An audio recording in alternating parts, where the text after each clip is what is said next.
What is going on, everybody? My name is Japes. Welcome back. Another episode in Ye Old Path to Power. It took a little longer than I originally anticipated, but we are good to go. I've got episodes for you guys coming up the next couple days as well, including a very fun way to select a new squad. So I hope you guys will dig it. Some of you guys probably know what's going on once you see what's up, but it should be fun. We're heading into a match. This guy, really nice looking hybrid squad. I think I'd maybe play a Rakitic in behind Benzema, but he needs Kroos there or Toni Kroos for the chemistry, so that is a-okay. But this is a pretty strong team for Division 5, I think. His squad name is Hot and Sweaty. I don't know if I would call it Hot and Sweaty. We won't really get very far into the match. He DC'd or I DC'd, and it doesn't count as anything, so I wanted you guys to know that it was showing it didn't count as a win or loss, but I wanted to say, hey, this sort of stuff happens to me as well.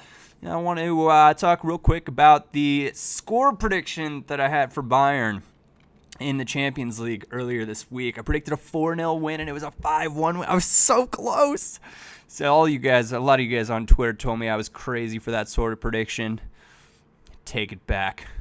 I'm all smiles over here right now about it. But we're coming up against Jack Wolves 3 in this one. It's 4-5-1. It's still been working out for us, but I'm sure you guys are ready to move on to a new squad as we progress. And FIFA is still frustrating as can be for me. This guy's got a pretty sweaty-looking team. With Douglas Costa and Sterling, I guess actually, you know what? This is totally me wearing like a favoritism hat, but I look at Douglas Costa and Lewandowski, and I'm like, yeah, that's not sweaty. And I see Sterling, and I'm like, he's so freaking sweaty. Even though Douglas Costa is really just a better version of Raheem Sterling in this game, as he shows right there with a sloppy giveaway, or tried to take it away, didn't manage to do that. This corner kick is just awesome. If there's a guy standing at the top of the box, give it to him, especially when it's Max Kruse. How good has he been for us?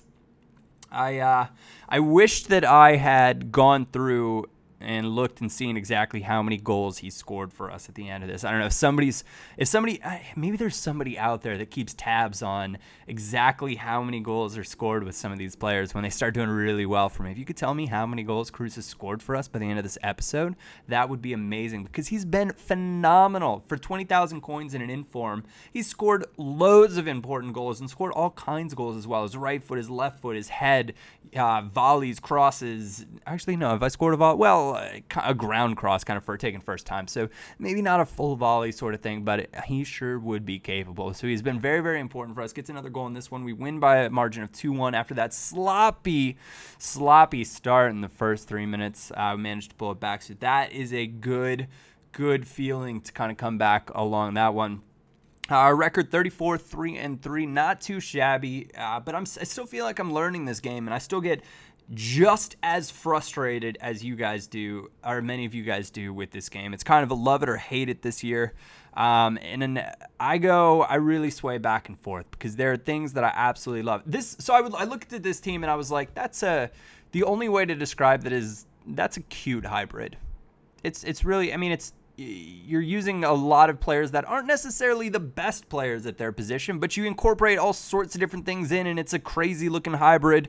But functionally, it's really not that great. But if that's what you're into, then that's what you're into. And guess who it is for us right there? Managed to cross back on the corner. Managed to get a hold of the loose ball. And it's Max Kruse again. And this is just that fake shot straight forward. If I didn't get past him right there, chances are I would have gone down in the box for a penalty, which is a topic of discussion here. I'm not going to show you guys. I saved 2 penalties in one of the games. But the way I absolutely rate, like, I actually kind of yelled a little bit. This was just stupid. So I charged up wide to play that in front of the player. 45th minute, of course it doesn't go in front of the player. Falls to Leandro Damião, who manages the left-footed shot of dreams from the top of the box. Banks it off the post, and in 45th minute, we are back level 1-1. Thank you very much for that one, FIFA. And realistically, I should be cognizant that it's the 45th minute, and I shouldn't really play that pass across the middle. It's the smart thing to shy away from. Speaking of ways to score goals, guess who?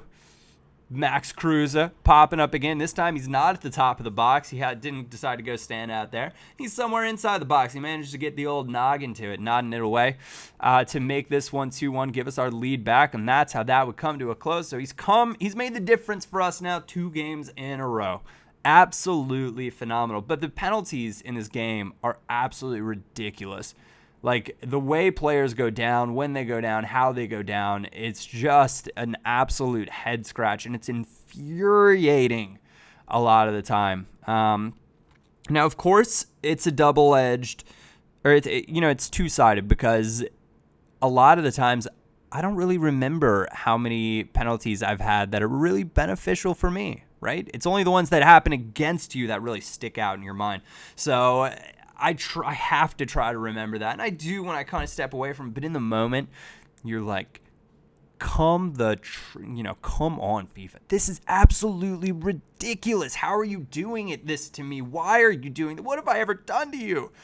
Anyways, we're coming up against a very sweaty-looking 4-1-2-1-2 narrow squad. He's got Teixeira in there. He's absolutely brilliant on this game. He's one of those players, when he pops up in draft for me, 9 times out of 10, I pick him up just to throw him on my bench. 36 minute. We're getting things going forward. Brilliant run. Max Cruz.